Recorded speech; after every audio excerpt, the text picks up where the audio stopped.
स्पर्श कथा या चॅनलवर आपले स्वागत आहे.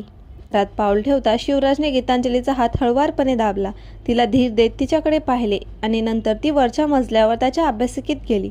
हलकी आणि समाधानी वाटणारी गीतांजली तिच्या खोलीत गेली. ती सामान उघडून पुन्हा आत बसण्यास उत्सुक होती, पण जेव्हा तिने दार उघडले तेव्हा तिचे हृदय थांबले. तिची खोली रिकामी होती. तिने तिच्या कपाटात नजर टाकताच गोंधळ उडाला. सर्व काही गायब होते. खोलीतून बाहेर पडून तिने नॅन्सीला हाक मारली तेव्हा तिच्या छातीत भीती पसरली. तिला ती स्वयंपाकघरात सापडली. शांतपणे जेवणाच्या तयारीवर लक्ष ठेवून होती.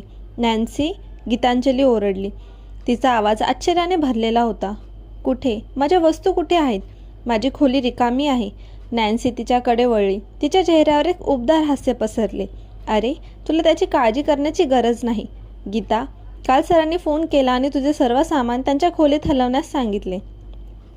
गीतांजलीचे डोळे विस्फारले. तिचा श्वास घशात अडकला. तो? त्याने सांगितले? नॅन्सीने मान हलवली. तिचे स्मित विस्तीर्ण झाले, जणू तिला याचा अर्थ नक्की माहीत होता. हो गीतांजली, हा त्याचा निर्णय होता. आता सर्व काही त्याच्या खोलीत आहे. ही जाणीव गीतांजलीला लाटेसारखी धडकली. शिवराजने हा निर्णय घेतला होता. कोणी सांगितल्यामुळे नाही, कोणत्याही बाह्य दबावामुळे नाही, तर तो तिला त्याच्यासोबत तिथे म्हणून. तिने आणखी एक सेकंद थांबले नाही. विचार न करता गीतांजली तिच्या टाचेवर फिरली आणि वरच्या मजल्यावर धावली. तिचे हृदय उत्साहाने धडधडत होते. ती त्याच्या खोलीत पोहोचली आणि दार न ठोठावताच ती आत शिरली. शिवराज खिडकीजवळ उभा होता आणि आणखी काही कागदपत्रे पाहत होता.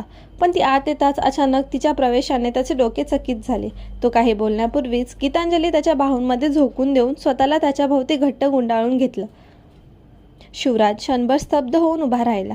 त्याचे हात त्याच्या बाजूला विचित्रपणे लटकत होते, जणू काय करावे हे त्याला माहीत नव्हतं. गीतांजली, त्याने विचारले. त्याचा आवाज गोंधळाने भरलेला होता, पण त्याच्या ओठांवर एक प्रकारची गंमत होती. गीतांजलीने त्याला सोडले नाही. तिने त्याच्या छातीवर आपला गाल दाबला. त्याच्या हृदयाचे स्थिर ठोके जाणवत होती. थँक्यू, ती कुजबुजली. तिच्या भावनांच्या तीव्रतेने तिचा आवाज किंचित थरथरत होता. माझ्या वस्तू इथे हलवल्याबद्दल थँक्यू, मला इथे आणल्याबद्दल. शिवराज शेवटी आरामशीर झाला. त्याचे हात तिच्या कमरेभोवती हळुवारपणे काळजीपूर्वक मिठीत गुंडाळले. त्याच्या सुरुवातीला धक्का वितळून गेला आणि त्याची जागा मंद हास्याने घेतली. मला वाटले नव्हते की हे तुला इतके आनंदी करेल, तो तिच्या चेहऱ्यावरील केसांचा एक तुकडा बाजूला सारत म्हणाला. आणि तो तिच्याकडे पाहत होता. माझ्यासाठी ते सर्व काही आहे, तिने प्रामाणिकपणे उत्तर दिले. थोडेसे मागे सरकून त्याच्या डोळ्यात पाहिलं. शिवराजचे हास्य विस्तीर्ण झाले, पण त्याने बेफिकीरपणे खांदे उडवले. त्याला जाणवणारा कोमलता लपवण्याचा प्रयत्न करत, हे अगदी बरोबर वाटते, तो म्हणाला. त्याचा स्वर असा होता की जणू काही तो काही महत्त्वाचा निर्णय नव्हता. तू आराम कर, आपण खूप लांब प्रवास केला आहे.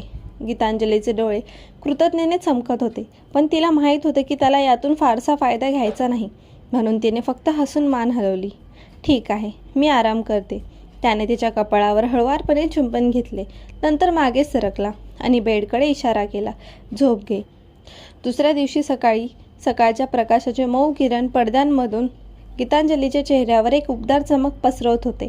ती आळशीपणे ताणत होती. तिचे शरीर तिच्या खाली असलेल्या मऊ गादीत खोलवर बुडत होते. तिला ती कुठे आहे हे आठवायला थोडा वेळ लागला. हे लक्षात यायला की ही आता तिची खोली नाही, आता त्यांची खोली आहे. या विचाराने तिचे हृदय धडधडले. तिच्या शेजारी असलेली जागा रिकामी दिसली तेव्हा तिच्या ओठांवर हास्य पसरले. बऱ्याच दिवसांनी पहिल्यांदा गीतांजलीला एक शांतता जाणवली, जी तिला माहीत नव्हती. तिच्या बोटांनी शिवराज जिथे झोपला होता त्या थंड चादरी बेशुद्धपणे चाळल्या. तिच्या ओठातून एक समाधानाचा ओसासा बाहेर पडला. तिला खालून भांड्याचा मंद आवाज ऐकू आला आणि तिच्या ओठांवर एक उबदार हास्य पसरले. अंथरुणातून बाहेर पडताना गीतांजलीने पटकन एक हलकासा झगा घातला आणि अनवाणी पायऱ्या उतरत खाली उतरली. तिचे हृदय उत्सुकतेने धडधडत होते. ती स्वयंपाकघरात कोपऱ्यात फिरत असताना तो तिथे होता. त्याच्या छाती आणि हातांच्या कोरलेल्या रेषांवर प्रकाश टाकणारा पांढरा शर्ट आणि गडद जीन्स घातलेला तो उभा होता. कॉफी ओतत होता. घरातल्या जागेत पूर्णपणे आरामात पाहत होता. मागून त्याच्या कमरेभोवती हात गुंडाळत गीतांजली त्याच्याकडे येत असताना तिला आनंद झाल्याशिवाय राहिला नाही. गुड मॉर्निंग, ती त्याच्या पाठीशी कुजबुजली. शिवराज वळला. तिला पाहून त्याचे भाव मंद झाले. त्याने खाली वाकून तिच्या कपाळाचे चुंबन घेतले. त्याचे ओठ क्षणभर थांबले. गुड मॉर्निंग, त्याने उत्तर दिले. त्याचा आवाज मंद आणि समाधानी होता. मी तुला उठवू इच्छित नव्हतो, तू शांत दिसत होतीस. मी चांगली झोप घेतली. गीतांजली म्हणाली. तिचे हात त्याच्या भोवती घट्ट होते. मी आनंदाने उठले. तिच्या नजरेने स्वयंपाकघराकडे पाहिले. त्याने बनवलेल्या नाश्त्यावर लक्ष ठेवले. ताजी भाजलेली ब्रेड, फळे, अंडे आणि कॉफी. तू हे सर्व केलेस का?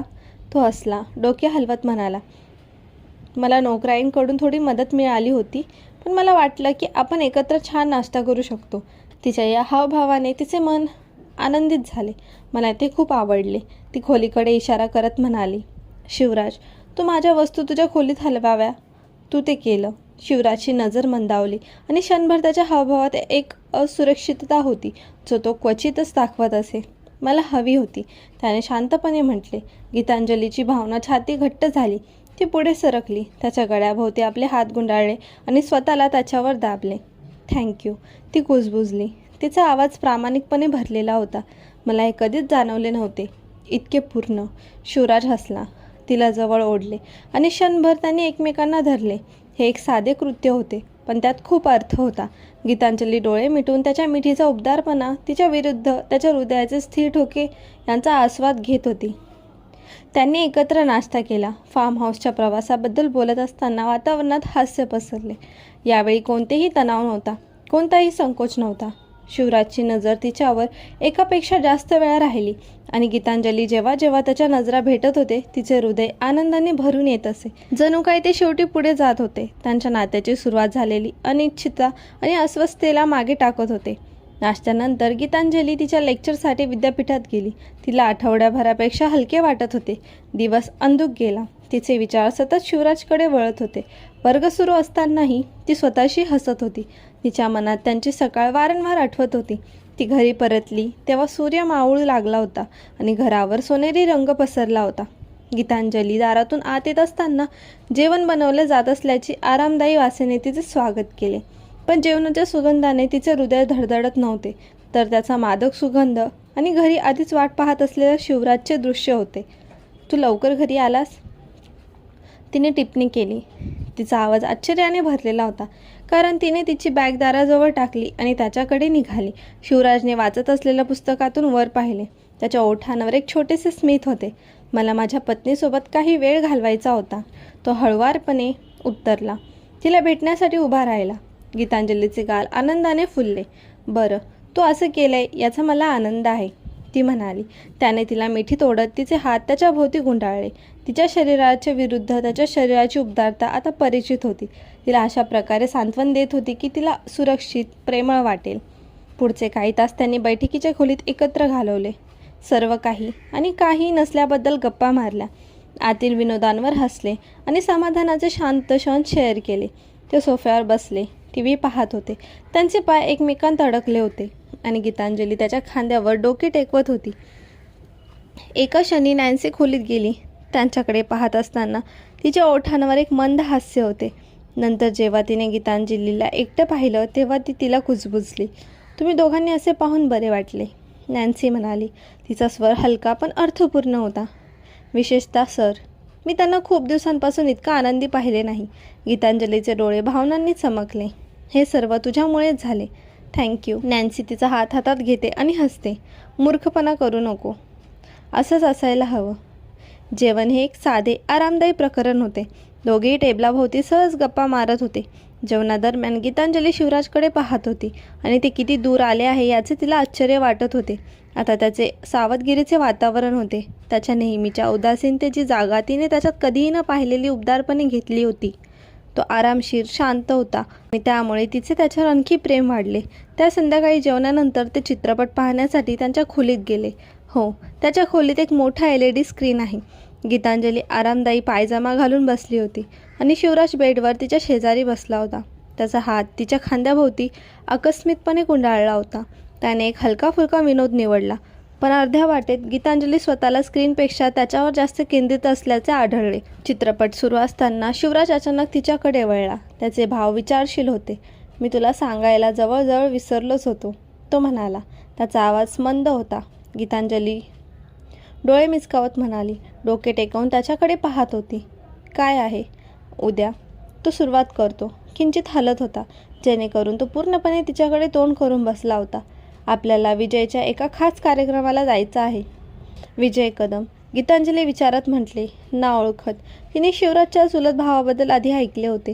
तो आशियातील सर्वात प्रभावशाली पुरुषांपैकी एक होता. शिवराजने मान हलवली. तो काहीतरी महत्त्वाचे आयोजन करत आहे आणि त्याने मला तुला आणण्यास सांगितले. तो माझ्या खूप जवळ आहे. माझ्यानंतर तो आमच्या गँगमधील सर्वात शक्तिशाली माणूस आहे, म्हणून आपण तिथे जाणे महत्त्वाचे आहे. गीतांजलीने कुतूहलाने कपाळावर चाप लावली. हां, कोणत्या प्रकारचा कार्यक्रम आहे? शिवराजचे किंचित खांदे उडवले. त्याचे भाव अनिश्चित होते. मला तपशिलांची पूर्ण खात्री नाही, पण ते काहीतरी मोठे आहे आणि मी तुला माझ्या कुटुंबातील इतर सदस्यांशी ओळख करून देईन. गीतांजलीचे तिचे ओठ चावत होते. तिच्या आत उत्साह आणि चिंता यांचे मिश्रण उमटत होते. ती शिवराजच्या कुटुंबातील काही सदस्यांना याआधी भेटली होती, पण हे वेगळे आणि खूप महत्त्वाचे वाटले. मला वाटले की मला घालण्यासाठी योग्य काहीतरी शोधावे लागेल, ती हलके स्मित करत म्हणाली. शिवराज हसला आणि तिच्या केसांचा एक तुकडा तिच्या कानामागे लपवत म्हणाला, काळजी करू नको, ती कोणत्याही गोष्टीत सुंदर दिसते. त्याच्या बोलण्याने ती लाजली आणि ती त्याच्याकडे झुकली. तिचे हृदय प्रेमाने फुलले. मला आनंद आहे की मला तुझ्यासोबत जाण्याची संधी मिळाली. शिवराजने तिच्या डोक्याचे चुंबन घेतले. तिचा हात तिच्या भोवती घट्ट बांधला आणि तिला जवळ ओढले. मीही, तो कुजबुजला. त्यानंतर ते आरामदायी शांततेत बसले. पार्श्वभूमीत चित्रपटाचा मऊ आवाज वाजत होता. जेव्हा गीतांजलीने तिचे डोके त्याच्या छातीवर ठेवले होते. उद्या नवीन आव्हाने, नवीन चेहरे घेऊन येणार होते. आजचा भाग कसा वाटला कमेंटमध्ये नक्की सांगा आणि व्हिडिओला लाईक करा. चॅनलवर नवीन असाल तर सबस्क्राईब करा. पुढील भाग लवकरच येईल. धन्यवाद.